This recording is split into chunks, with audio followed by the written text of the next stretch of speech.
Today, there are 321 new cases of COVID-19 in Ontario. There are 100 people in hospital and 109 in the intensive care unit due to COVID-related critical illness. I'm sorry to report that there have been 2 more deaths. A total of 16,479 tests were processed yesterday with a positivity rate of 1.7%.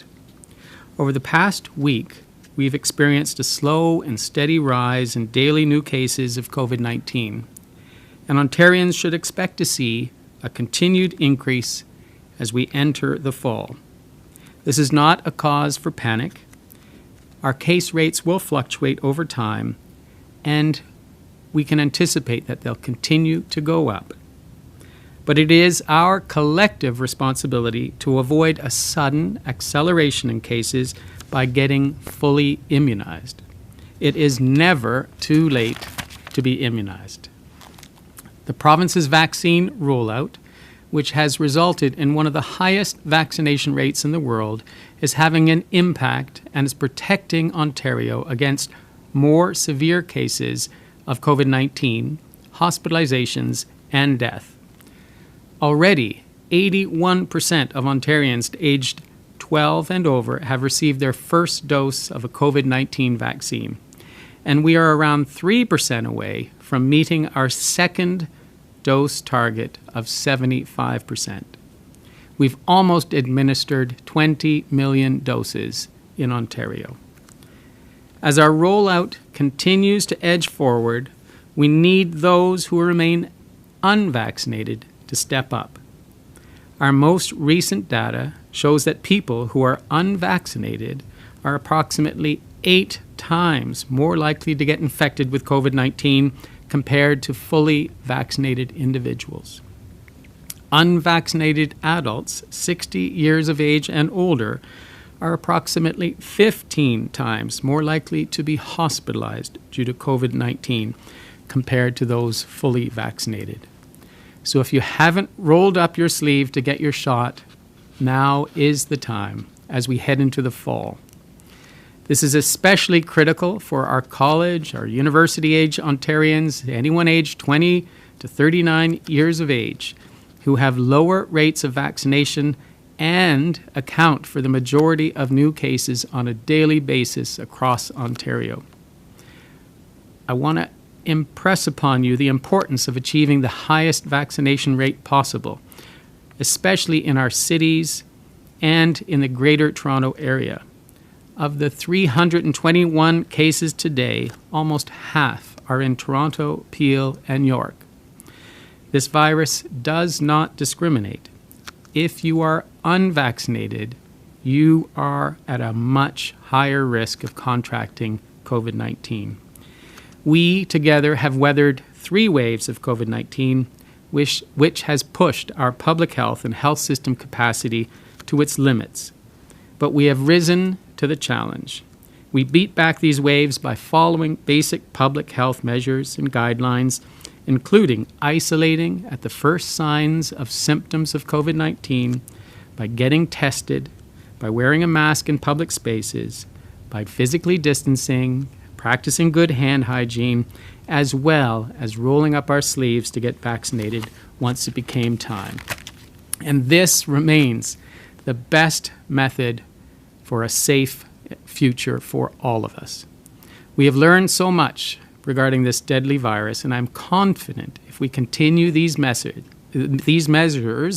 which allow us to keep our schools, our businesses, and our social settings open and safe. The coming months will require vigilance on behalf of all of us. COVID-19 is going to be with us for some time to come. But we have the measures and the infrastructure in place to manage outbreaks, and we have high volume capacity for testing, and we have the people on the ground to perform fast and effective case and contact management. And to keep the hard-fought progress we have made, we need those who have not come forward yet to get immunized. We all depend on each other, and I'm asking everyone to remain kind and caring and compassionate. There's still more work to be done, and I'm confident we can get through this together. And with that, I'll turn over to the media for any further questions.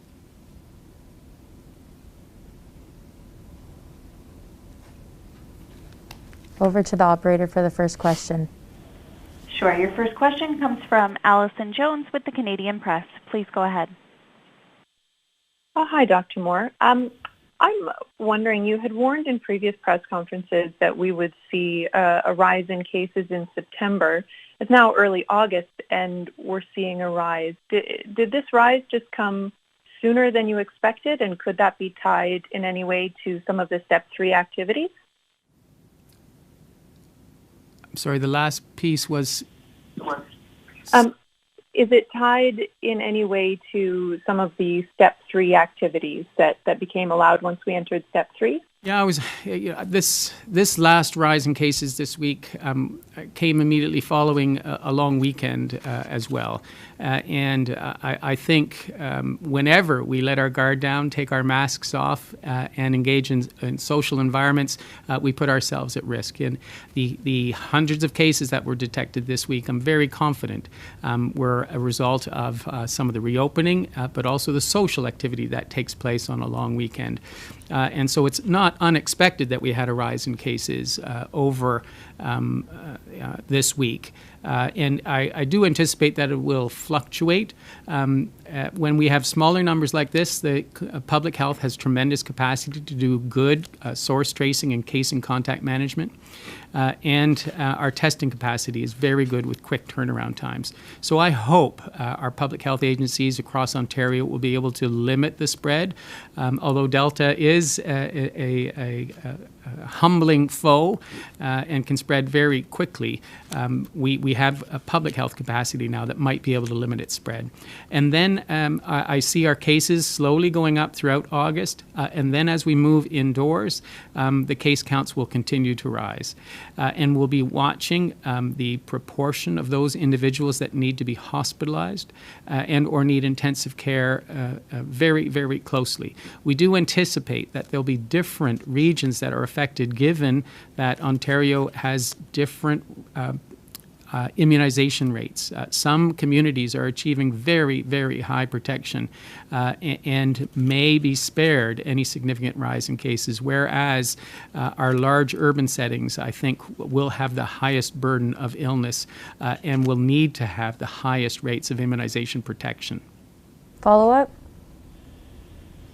Yes, just to follow up on something you said earlier, you mentioned we were getting close, about 3% away from meeting that 75% target to move beyond Step 3. When do you think we will reach the 2 remaining targets for moving beyond Step 3? And do the rising cases give you any pause for moving past Step 3? Well, I'm watching the data on a daily basis together with government decision makers. It looks like we'll be able to hit those targets over the next week to 10 days. It all depends on how many Ontarians come forward. I think we're all watching that the trend is slowly decreasing. We're at around 50,000 people coming forward a day for first and second doses. I think as we head to September, many of the children 12 to 17 will be coming back for their second doses to have good immunity prepared for school. And so that may keep our numbers strong, as well as colleges and university students will be returning into their settings, and many have adopted immunization policies for their settings, which I think will only encourage increased uptake by those populations. So I hope that our numbers of people vaccinated will increase over the coming weeks, as I think people have been putting it off in the summer doldrums, and would anticipate that the risk will go up in September, and I hope anticipate that risk by getting immunized with good protection heading into the fall. So I'm always hopeful that our numbers will continue to go up. As you know, our aspirational goal for Ontario is to move towards 85 to 90% of our population immunized, and I'm so thankful that some communities are actually achieving 89% today in Ontario. Waterloo is at 84.5%. It's just brilliant work that these communities are doing day in, day out to try to answer the questions of anyone that's hesitant, to try to respond to their concerns, to not be judgmental, to be offering the vaccine every single day in a pharmacy, in a primary care setting, or on a bus that's mobile, moving from venue to venue. Our local public health agencies are being very adaptive and very innovative to try to reach out to our communities, and please take advantage of them. The vaccines are here. We used to have a restriction in supply. We've got ample supply of the mRNA vaccines, both Pfizer and Moderna, and now is the time. We need to have a steady increase in immunization, and I'm very, very hopeful that more and more Ontarians, as we get through the summer doldrums and anticipate this rise in risk in the fall, will come forward. Our local public health agencies are working so hard to make the immunization accessible, available, and answer the questions that any individuals may have. It would be wonderful if we could head towards 90% across Ontario. Next question. Your next question comes from Manessa Danabalan from CHCH News. Please go ahead. Hi, thank you for taking my question. I was wondering, Quebec has announced last week that they're going to start vaccine passports, and they saw an uptick in vaccine appointments. What do you think about getting vaccine passports in Ontario? I'm just so impressed by Ontarians coming forward. So, we're at 81.5% completely voluntary without the requirement for a passport or mandatory vaccination. And second doses are, 72%. Ontarians, I think, have realized the benefits of being immunized. It's a chance to get back to normal, a chance to socialize within your family and not be worried, a chance to go out to some venues and not be concerned, and potentially travel internationally. So, we are making good and steady progress, and I'm thankful to all Ontarians and thankful to our health units that are reaching out to make the vaccine more accessible and available. It is working without mandates. I can understand, though, in certain healthcare settings where the vaccination rates may have been low for workers, that hospitals have stepped up and put in policies to protect their patients. That seems appropriate to me in those settings,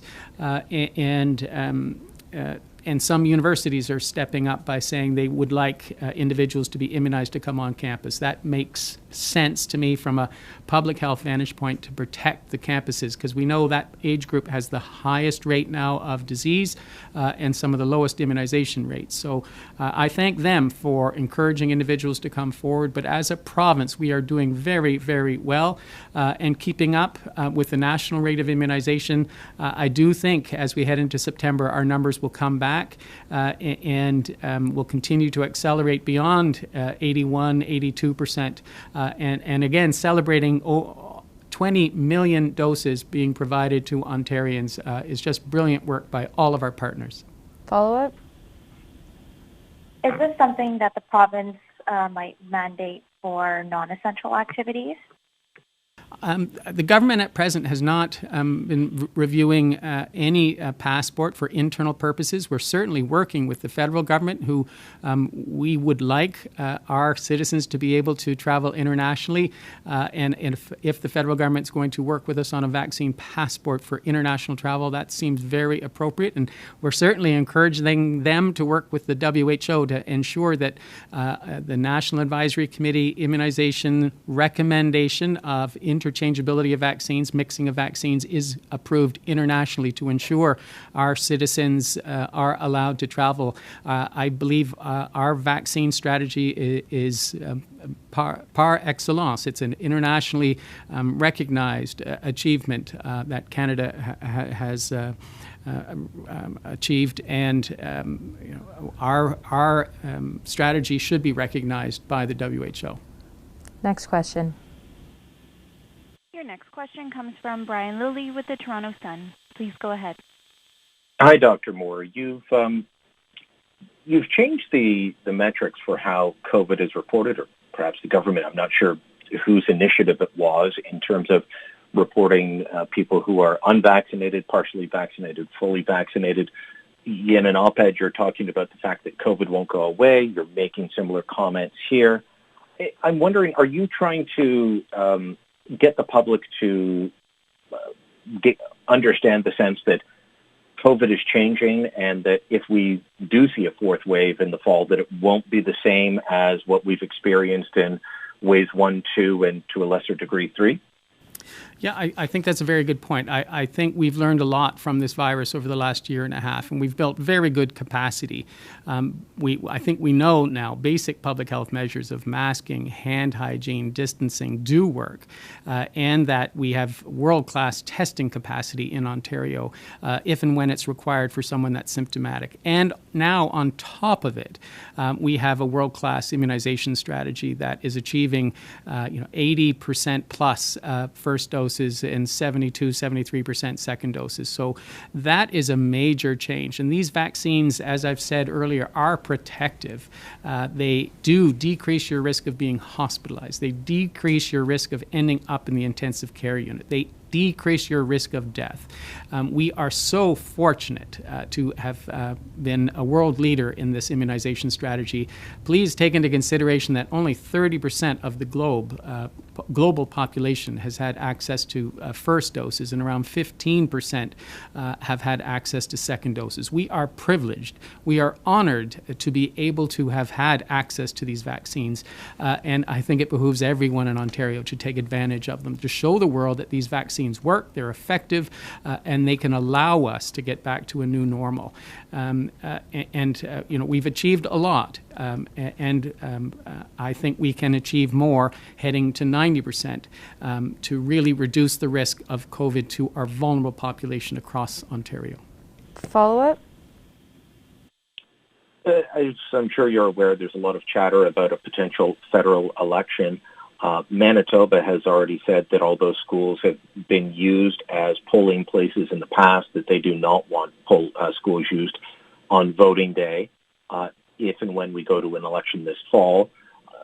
Minister Lecce said last week that he would rely on advice from you. So I'm wondering what your thoughts are on, given all the COVID protocols we have, is it safe to allow hundreds and in some cases thousands of people to enter schools as polling places if we do go to an election? Or is that something that you would recommend against, and that they find other places for people to cast their ballot? Oh, a good question. I'm sorry, I really wasn't aware that there's an impending federal election. But if I was asked, I would agree with the minister. We have strict policies for people entering into schools. They have to be masked, they have to be screened, and appropriate protocols are in place. I think opening them up at whatever time of year it's going to be, to additional people coming into that venue may be a risk to the public. I would certainly review it and provide guidance to the minister. But at first glance, I would say I would agree with the minister. Next question. Your next question comes from Rob Ferguson with the Toronto Star. Please go ahead. Hi, Doctor. I just was taken a bit by surprise today on the breakdown on the breakthrough infections. So for today's number, it worked out to 19.5% of people had breakthrough infections were fully vaxxed. And I'm wondering, who are the people now that are getting the breakthroughs and just having a simple infection at home? And who are the ones that are going into hospital and needing ICU? Or do they tend to be older? I'm just looking for some level of detail on that. A good question. On average, across Ontario, when you look at breakthrough infections, it's a very, very small percentage of overall immunized Ontarians. You have to remember now that we have over 10 million Ontarians that have taken advantage of first and second doses, and only a very small percentage of them, it's around 0.5% of them, have had a COVID infection on top of being vaccinated. And typically, those are older individuals that have become symptomatic and gotten tested as a result. And those that would be predisposed to being sort of a breakthrough infection from COVID-19, although fully immunized. So that's 2 doses plus 14 days, typically are older. They've been involved in a social contact or an outbreak setting where due to some immune issue, they have had ongoing symptoms. And if they end up being admitted to hospital, it's typically because they are an older population with a more brittle or frail immune system. That would be the typical story of a breakthrough infection on someone who has had 2 doses plus 14 days.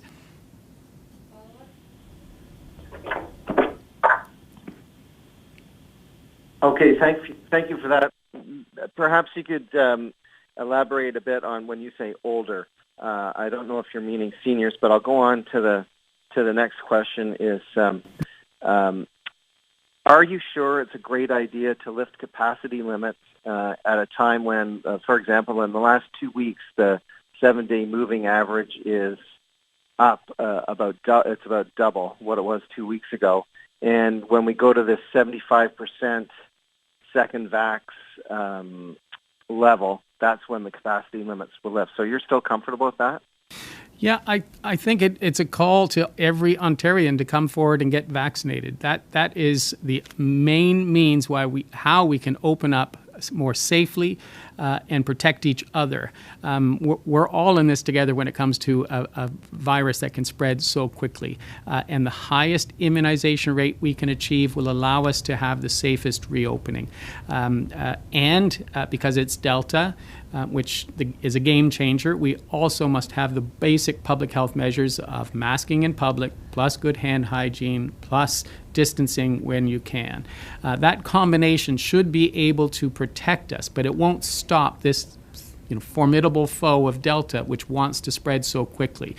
It's going to be a combination of basic public health measures plus a high immunization rate. So that's why I come out here every week. It's a call to arms to those that are hesitant.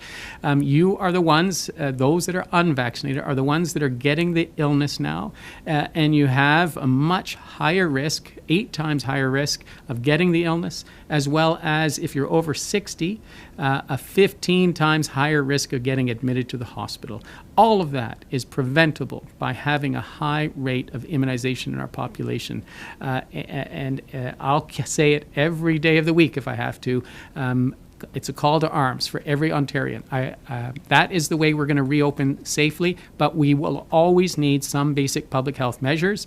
And your local public health agency, if they're finding outbreaks in certain settings, can also put in section orders or Reopening of Ontario Act orders to try to limit social gatherings in some environments if they're finding they're a consistent source of outbreaks in a community. So there's always local flexibility to respond to the outbreaks or changing epidemiology in some settings. But provincially, it's our goal to keep us open, to keep our schools open, our colleges and universities open, and to allow our mental, physical, social, and economic well-being to get back. Next question. Your next question comes from John McGrath with TVO. Please go ahead. Good afternoon, Doctor. I wanted to go back to something you said about healthcare facilities and post-secondary education, like universities, mandating vaccines to different degrees and how that made sense to you. Wouldn't the arguments for post-secondary education also apply at least as strongly, if not more so, for public schools where so many of the children who attend school cannot be vaccinated? Should we not therefore be requiring that at least the children who can be vaccinated, and that certainly that frontline adult staff be vaccinated as well?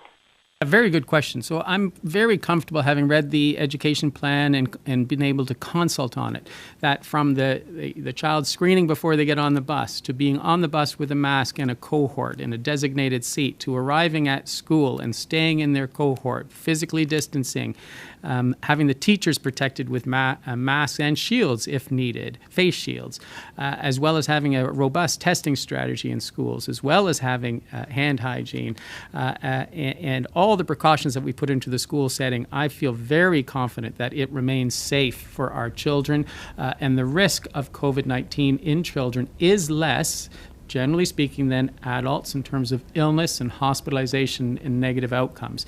Whereas in universities, much more social, living off campus, less ability to control their social environment, their activity levels, and in the class setting, much more difficult to control the basic infection prevention control practices that we've been so concentrating on within the school setting. So two different settings with different rules and a different approach. And I forgot to mention all the work that's been done on improving air quality in schools, ventilation, HEPA filters, etc.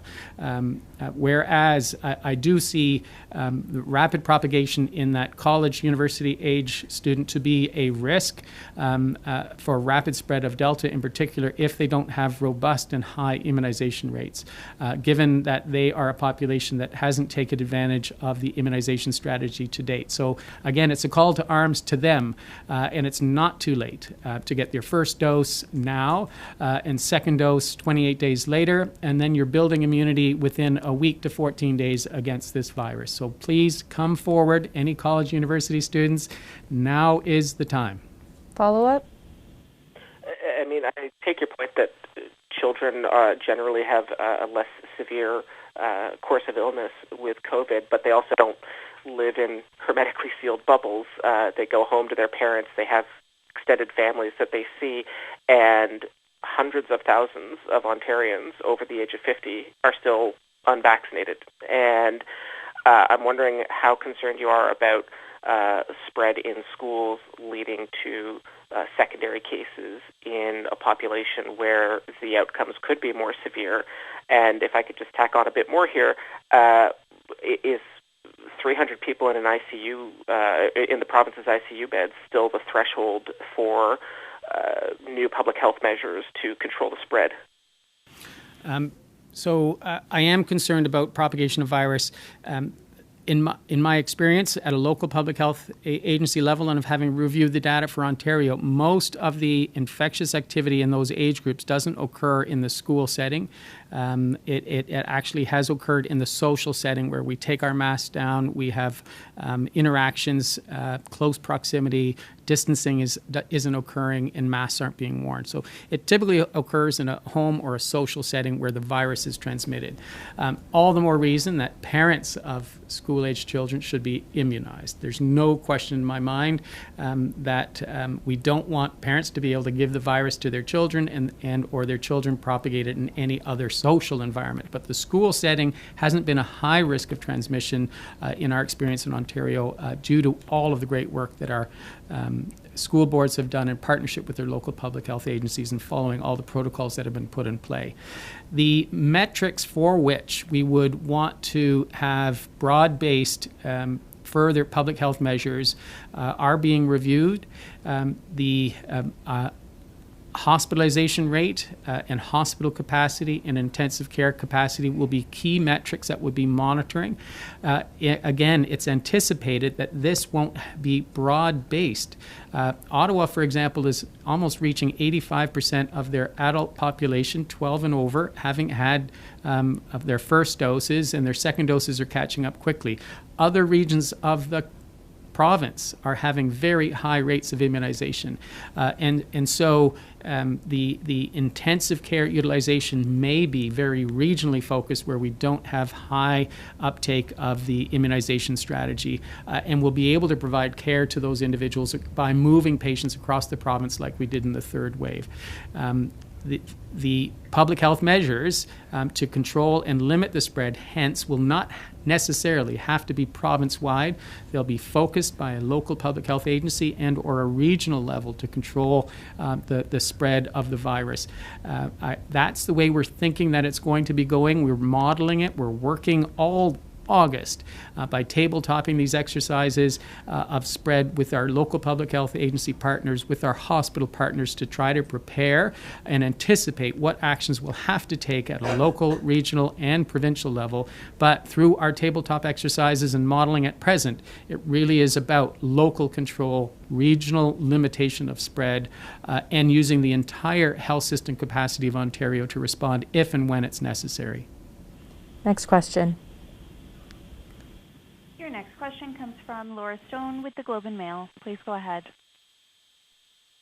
Hi, Dr. Moore. Thank you so much for taking our questions. I wanted to go back to the idea of the vaccine passport and just comparing to what Quebec talked about today. I guess I'm trying to understand, and I don't think you've really answered why Ontario is not doing this. Like, what's holding Ontario back from instituting a passport system? Is it like what's the concern over doing this, aside from kind of just issuing your call to arms and saying we don't need it, we have a high rate with the majority of people now having received their first dose? Why wouldn't Ontario do this? So I think it's a government decision not to have mandatory immunization policies, and I think they'll review policies over time, and I don't think any door has been formally closed, but we are achieving the goals we wanted to achieve through our local public health agencies, partnering with pharmacies, primary care, and have a very robust world-class strategy. And as such, I don't think it's absolutely necessary right now. I do think we're going to see an acceleration in doses as we head into September. And I know people have concerns that it has quietened, but I'm very confident as we head to September, we'll have more and more people coming forward as they realize the risk is going to rise in September as we head indoors. And all of that will occur without a mandate, without a passport. Follow-up? Okay, thanks. And I was hoping you could expand on this, on a fourth wave. We're hearing about the possibility of a fourth wave or cases rising. Obviously, it's different now with vaccines in the picture. So can you just describe, what does a fourth wave look to you? And you sort of you cataloged this in your op-ed this week about, maybe the focus not being so much on cases, but hospitalizations and ICUs. So what does it look like to you? What are your concerns? Does it involve younger people? Is that what we're watching? What are you watching for as we view what a fourth wave might be? Oh, thank you for that question. So we're now having a slow and steady rise in cases, absolutely expected for a virus that prefers low humidity and colder temperatures, and it will come back. And as we head indoors and the temperatures go down and we're closer faces, closed ventilation systems, the virus will tend to want to take off. Given the vast majority of our elderly individuals are protected, we anticipate that the admissions to hospital and the burden of illness that will require hospitalization will be in younger age groups. We saw that in wave 3, where it was a progressive increase in people under 60 that were actually requiring to come into hospital to get extra oxygen and or to be ventilated.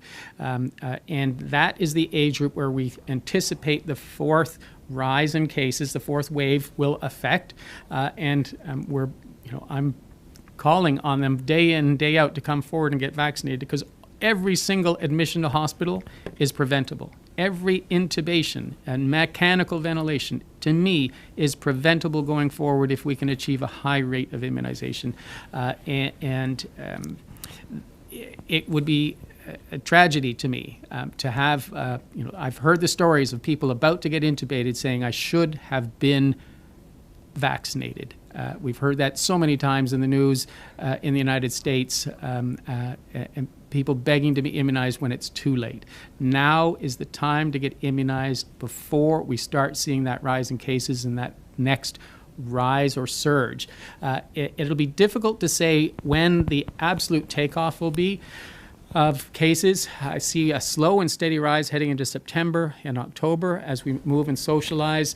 And I do think that we'll again be able to suppress influenza activity if we all continue to adhere to masking in Ontario.